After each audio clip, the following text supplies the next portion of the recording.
Police प्रशासन जनप्रतिनिधियों का अपमान नहीं सहेंगे। पिछले 6 महीने से मैं टीआई साहब को बता बता के थक गया था कि मेरे को जान से मारने की धमकी दी जा रही है। पुलिस प्रशासन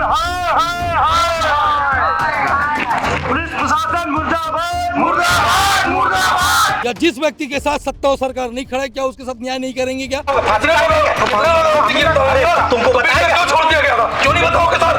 मेरे ऊपर अन्याय हुआ, मैं करूंगा। क्या अन्याय हुआ? क्या पुलिस अन्याय किया है या तुम्हारा? व्यक्तिगत रूप से उसके बाद मैं पुलिस और कानून को अपने हाथ में लूंगा, जिसकी पूर्ण जिम्मेदारी पुलिस वालों की होगी, जो मलाई और मिठाई खा खा के मस्त है। मड़ई मेला के दौरान टेकरी गांव के सरपंच पर जानलेवा हमला हो गया। कुछ लोगों ने रॉड और लाठी डंडों से सुनियोजित तरीके से मिलकर हमला कर दिया। घटना के बाद आरोपियों को विधानसभा पुलिस ने गिरफ्तार भी किया, लेकिन जमानती धारा होने के कारण मुचलके पर उन्हें छोड़ दिया गया। इधर कड़ी कार्रवाई नहीं होने से गांव के सरपंच और लोग नाराज हैं। आज सरपंच सहित ग्रामीणों ने विधानसभा थाने का घेराव कर दिया। इस दौरान पुलिस के साथ सरपंच और ग्रामीणों की काफी देर तक बहस भी होती रही। हालांकि पुलिस से गिरफ्तारी का आश्वासन मिलने के बाद सभी वहां से शांत होकर अपने गांव के लिए रवाना हो गए। मड़ई मेले के दौरान विधानसभा से लगे टेकारी गांव के सरपंच पर रॉड से हमला हुआ था। हमले के विरोध के बाद ग्रामीण संघ सरपंच विधानसभा थाने के बाहर बैठे हुए थे। पुलिस के साथ भी बहस हुई है और ये पूरा मामला 30 तारीख का बताया जा रहा है। आरोपियों को यहाँ पर लाया गया था, लेकिन कुछ घंटे बाद अवेलेबल धारा होने के बाद उनको छोड़ा गया। उसी बात का विरोध यहाँ पर सरपंच और तमाम जो ग्रामीण हैं वो यहाँ पर कर रहे थे। जिन सरपंच पर हमला हुआ इसके हमारे साथ वो मौजूद, उनसे बातचीत करते हैं। क्या पूरा घटना हुआ था उस दिन मड़ई मेले के दौरान? जब तक मेला मड़ाई खत्म नहीं हुआ तब तक ऐसा कुछ हुआ नहीं था। मेला मड़ाई खत्म होने के बाद पहले से साजिश और रंजिश था। व्यक्तिगत रूप से नुकसान मेरे को पहुंचाने के लिए पिछले 6 महीने से मैं टीआई साहब को बता बता के थक गया था कि मेरे को जान से मारने की धमकी दी जा रही है। टीआई साहब किस प्रेशर में, किस दबाव में थे कि अंदर नहीं कर पा रहे थे। किस कार्रवाई में जान से मारने की धमकी देने वाला व्यक्ति 1 घंटे में छूट जाता था, वो टीआई साहब जाने। यहाँ आता हूँ तो पता चलता है कि कार्रवाई की है, लेकिन कार्रवाई जब किया जाता है तो एक जनप्रतिनिधि है, जब विधायक और नेता, बड़े नेता को जब एक पथराव होता है, उसके सर में चोट भी नहीं आता, उसके बाद भी वो व्यक्ति साल भर बाद नहीं छूट सकता है। छत्तीसगढ़ में सबसे ज्यादा ऑटो से जीतने वाला मैं सरपंच हूँ। 5000 जनता मेरे साथ है और 3 दिन से मैं पुलिस वालों का चक्कर काट रहा हूँ, पुलिस थाने का चक्कर काट रहा हूँ। किसी भी प्रकार का मेरे को कार्रवाई नहीं दिखा। छोटा धारा लगा कि तुरंत मुचल का जमानत हो गया। एक चीज बड़ा विडंबना का बात यह है कि आज कल हमारे संगठन वाले आए थे और जब बात होने के बाद बोले कि बड़ा धारा लगेगा। क्या मैं ये चीज बोलना चाहता हूँ कि आज मेरे लिए संगठन वाले खड़े हुए और संगठन वालों के खड़े होने के बाद धारा बढ़ गया। जिस व्यक्ति के पास पावर और पहुंच या जिस व्यक्ति के साथ सत्ता और सरकार नहीं खड़ा है, क्या उसके साथ न्याय नहीं करेंगे? क्या हर व्यक्ति के साथ संगठन खड़ा होता है? क्या जब एक गांव के प्रथम नागरिक के साथ ऐसा हो गया तो गांव के जनता के साथ बाकी के साथ क्या होगा? और उनके साथ सिर्फ मैं खड़ा होऊंगा, ऊपर वाले खड़ा नहीं होंगे, तो क्या इन लोग बड़ा कार्रवाई नहीं करेंगे? ये पुलिस कर्मियों के ऊपर बड़ा सवाल है। कौन थे उन लोग जो हमला आप लोगों पे किए थे? कौन है? कोई पुराना विवाद भी है क्या आपका? देखिए, पुराना विवाद कुछ भी नहीं है। बात सिर्फ ये है कि एक साजिश करता है, उस साजिश कर्ता के द्वारा 4, 6, 8 लोगों को ऐसे हमेशा एक्टिव किया जाता है गांव के कार्यक्रम को खराब करने के लिए, सरपंच को नुकसान पहुंचाने के लिए।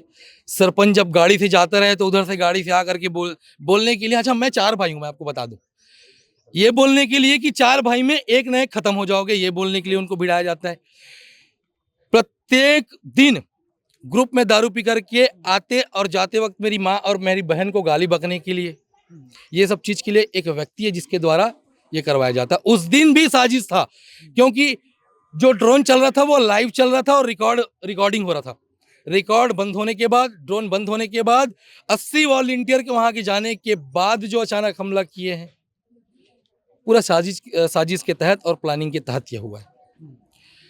और आज जब हम यहाँ बैठे टीआई साहब के द्वारा एक चीज बोला गया है कि जो मैं 6 नाम दिया हूं उन 6 के ऊपर 307 धारा पंजीबद्ध किया जाएगा और कार्रवाई की जाएगी। टीआई साहब के ऊपर विश्वास है, मेरे क्षेत्र के, मेरे छत्तीसगढ़ के पुलिसकर्मी जो सिपाही उनके ऊपर विश्वास करता हूं। जब एक मंत्री और नेता के ऊपर जब हमला होता है तो 1 घंटे के अंदर शासन प्रशासन जब बोलती है कि 1 घंटे के अंदर गिरफ्तार किया जाए, 1 घंटे के अंदर गिरफ्तार हो जाता है, तो आज मैं भी उम्मीद करता हूं कि 6 लोग का नाम है और 6 लोग 6 दिन में अंदर होंगे। आपका बड़ा न्यूज़ है भाई साहब, मैं न्यूज़ के सामने बोल रहा हूँ। मेरे साथ न्याय नहीं हुआ तो सरपंच बाद में, पहले मैं अपने माता और पिता का बेटा हूँ और मेरे माता और पिता के सामने मेरे को मारे हैं और मेरी माता उस खून को देखी है जो बह रहा था, पूरा रुमाल भीग गया था। तो आज यहाँ से कार्रवाई नहीं होता है भाई साहब तो अभी तो भाग गए हैं, कब तक गांव नहीं आएंगे व्यक्तिगत रूप से। उसके बाद मैं पुलिस और कानून को अपने हाथ में लूंगा, जिसकी पूर्ण जिम्मेदारी पुलिस वालों की होगी, जो मलाई और मिठाई खा खा के मस्त है। बस इतना ही बोलना चाहूंगा भाई साहब। यहाँ से मैं जा रहा हूँ, टीआई साहब बोले 307 6 के में लगेगा, नहीं लगा तो मैं कानून अपने हाथ में लूंगा, इसके लिए मैं मजबूर हूँ। कुछ महिलाएं भी हैं, आप थे क्या उस घटना के दौरान? जी सर। क्या हुआ था उस दौरान? आप सरपंच महोदय बताए सर, अब मैं अच्छे से नहीं बता सकती। हाँ हाँ, नहीं, किसकी साजिश लगती है आप लोगों की? यहाँ पर आए थे, कार्रवाई भी नहीं हुआ, इसलिए आप लोग बैठे थे धरने में यहाँ पर बाहर। जी। अब नाम किसकी लूँ सर मैं, पर है कोई हाँ। जो पैसा पार्टी है और हर बार हम लोग केस करते हैं पर वो छुड़वा के ले ही जाते हैं हम लोग। हाँ। हाँ। तुम उनका पर आ रहे हो ये मेरे सरपंच के समर्थन में? हाँ, सरपंच के समर्थन पंच में है हम सर, पंच है, हम लोग पंच पंच निधि है। जब मुखिया ही सुरक्षित नहीं है तो हम लोग कैसे सुरक्षित रहेंगे? हम लोग को सुरक्षित रहना है और जो जैसे भी कार्रवाई करना है ना वो लोग पूर्ण रूप से करना अभी चाहिए। पुलिस की कार्रवाई संतुष्ट नजर नहीं आया होगा आप में? नहीं है ना सर, कहाँ संतुष्ट है बताओ ना। छुड़ा ले चले बोलते हैं कि भाग गए हैं, ऐसे कैसे भाग जाएंगे? बताओ थाना से कैसे भाग जाएंगे? तो संतुष्ट ही नहीं है और मुखिया ही सुरक्षित नहीं है, फिर आम जनता हम लोग तो कुछ नहीं है, फिर मर्डर करके चले जाएंगे, फिर भी कुछ नहीं होगा। ऐसा है ना सर? अच्छा है आप तो पंच रोको जी। आप सर मैं कहना चाह रही हूँ जैसे कि मुखिया जन सुरक्षित नहीं है तो हम लोग क्यों सुरक्षित रहेंगे? हम लोग को भी डर बना है कि हम कहीं भी बाहर आते जाते हैं अकेले तो कभी भी हमारे साथ भी कुछ हो सकता है, तो इसका सुनवाई होना चाहिए, है ना? ये चीज है। कुछ शिकायतें साल भर हो गया पर ध्यान नहीं दे रहे हैं। जिस पुलिस तरह ध्यान से नहीं देती है। जिस तरह से होना चाहिए उस तरह से हो ही नहीं रहा है, तो हम लोग को भी डर। देखिए तमाम ये टेकारी गांव के ग्रामीण हैं, सरपंच के साथ यहाँ पर बैठे हुए थे। एक ही मांग है कि जिन 6 आरोपियों ने सरपंच पर हमला किया उनकी यहाँ पर गिरफ्तारी हो। हालांकि अभी जानकारी के मुताबिक 2 आरोपियों को गिरफ्तार किया गया है, अन्य आरोपियों की तलाश जारी है। और यहाँ पर जब सरपंच धरने पर बैठे थे तब बातचीत पुलिस की हुई, काफ़ी देर तक बहस भी चलती रही, लेकिन आश्वासन पुलिस की ओर से मिला है कि तमाम जो 6 आरोपी हैं उनको जल्द गिरफ्तार किया जाएगा और उन पर धारा 307 के तहत कार्रवाई भी की जाएगी। कैमरामैन सुरेश के साथ हेमंत शर्मा, CG अनफिल्टर्ड, रायपुर।